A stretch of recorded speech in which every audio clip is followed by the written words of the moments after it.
Good evening, everybody. This is yet another campaign setting for Advanced Dungeons and Dragons. It is probably one of the least liked campaign settings. This is part of that Mistra, um, which was actually part of the basic D&D set. So, it's all the glantry and all that stuff. But this here has a different flavor to it. So anyway, they rewrote sections of it, I guess, to work with Advanced Dungeons and Dragons, and so this is called Red Steel. It comes with a CD in it. You get a story.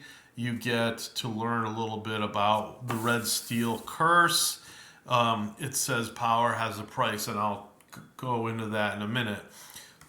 So every character at the beginning of this campaign, you roll up a character as normal, but you can be different races in this world.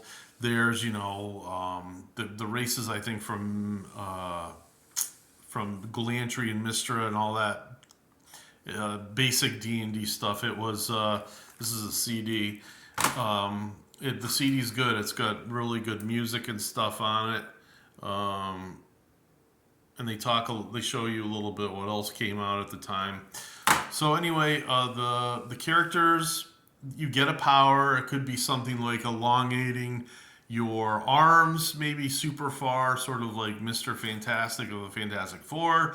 You might be able to do something like um, cast magic missile. You might be able to heal once per day, that sort of thing.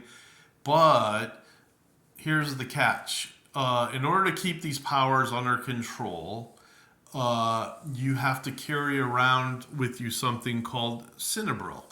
And the Cinebril is rare, and the Cinebril slowly transforms into red steel. So once you have Cinebril, it's never just enough that you have it. It's because it slowly starts to transform that you've got to continually look for it. So you're hoping to also find that in some of the treasure hoards of some of the monsters that you slay, or maybe you can trade for it. And because it's, you know, so rare, you're going to be paying through the nose for it. Anyway, at the beginning of the game, everybody gets a little bit of it. Maybe for the super unlucky and unfortunate, you will not get it. And also, you do not have a choice. You either have this curse and the power, or you haven't gotten it yet. So, anyway, I hope I described that correctly. Okay, here's one of the books here, Lands of the Savage Coasts. And I do believe there was a module, X9, something about Savage Coast. But yeah, you'll see that there's all sorts of different creatures and stuff in here. You've got, and I want to say that guns are prevalent. So if you don't like D&D with guns, you're probably not going to like this. You know, it's swords and guns and cannons and ships. So yeah, you can be any of these character classes, but then it tells you what the basic things that you come across are. So there's Tortle, there's this thing here, Philiquine,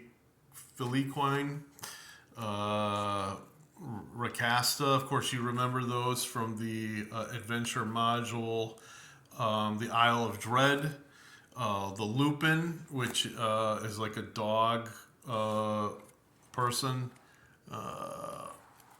The artwork is really good for this set. The Ariana, which is like a person that can transform into a spider. So you've got some really like strange stuff in here, which is interesting. The books are written really well. It's just that everybody deals with that addiction a little bit, and some people are really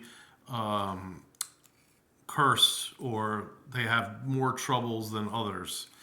Um, I don't remember where the powers are. Obviously, they're in these books. There's kits that you can play, and so let's see. Actually, you know what? I showed you a little bit. We're gonna go, and here's that CD. It's really good. The music on these are excellent. The voice acting is excellent. You get about half and half. So the CD is not in this book. I mean, in this box set. This one here is the only other thing ever published for Red Steel. It's called Savage Baronies. And I don't have the CD in here, but this one is really good. There's like a theater of the mind thing.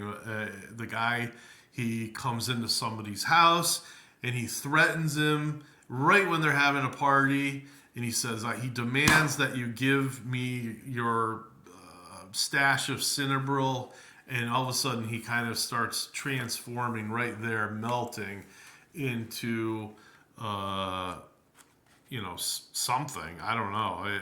It's kind of crazy. We never really got that far in the campaign. I think we played it. I tried to make a go of it. We played it for probably 7 months, and then we went back to Greyhawk, or we went on to something else. But yeah, you get sections of maps. A lot of them are kind of Spanish sounding. Yeah, Baranda del Narvarez. So it's pretty good. They give you a good description of all this stuff, not in the CD, but and then of course they give you some pages of some of the people, the important NPCs of the area. It's pretty. It's not bad. I wouldn't rate this as high as Greyhawk. I wouldn't rate this as high as Forgotten Realms.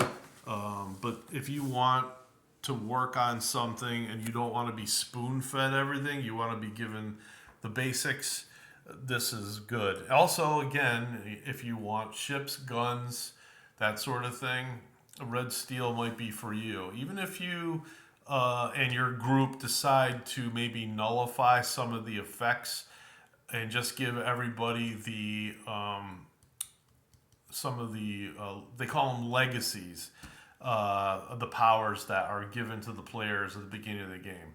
And lucky for this one person in your group that rolls up completely nothing. He won't have an addiction, and he won't have a power. And sometimes that character actually turned out to be the best one, because if you don't keep track of your Cinnabril, the DM will say, "Oh, you're having like a seizure, or you're having some sort of a withdraw, attack, whatever." It's slow at first, and then after a while, it can really screw up your character to the point where you become like a blob. You're just your character almost becomes worthless, useless, until hopefully you made some allies and they can come to your help and bring you some Cinnabril or whatever. But like I said, it's rare. No one wants to give that up for free. It's like having an addiction to drugs, and I think that was part of the failure of this campaign. Let's read some of the front, and then we'll call it, maybe some of the back too, we'll call it quits. All right. So it says, Red Steel forges into weapons of great power, power that strikes fear into the most magical of adversaries. It's found only in the Savage Coast, where nations and races war among themselves desperately trying to find it. With the search comes a curse, the Red Curse. It twists bodies into hideous parodies of their former selves. Only Cinnabril provides protection from this curse, but this protection fades with time, losing its magic. As it loses its protective veil, Cinnabril slowly transforms into powerful red steel. Survival and power in the Savage Coast, determined by the control of red steel. You either have it or you don't survive. See, this is what I'm saying. You better be on the lookout for it. And if your dungeon master doesn't make it particularly easy for the players, they're going to suffer. I mean, unless they're really great players. Mine were, I would say at this point, just in their infancy. Uh, an extraordinary metal lighter than common steel and more precious than gold. The object, see, everybody wants the red steel because you can craft it, mold it, shape it into weapons. And the red steel comes from spent cinnabril.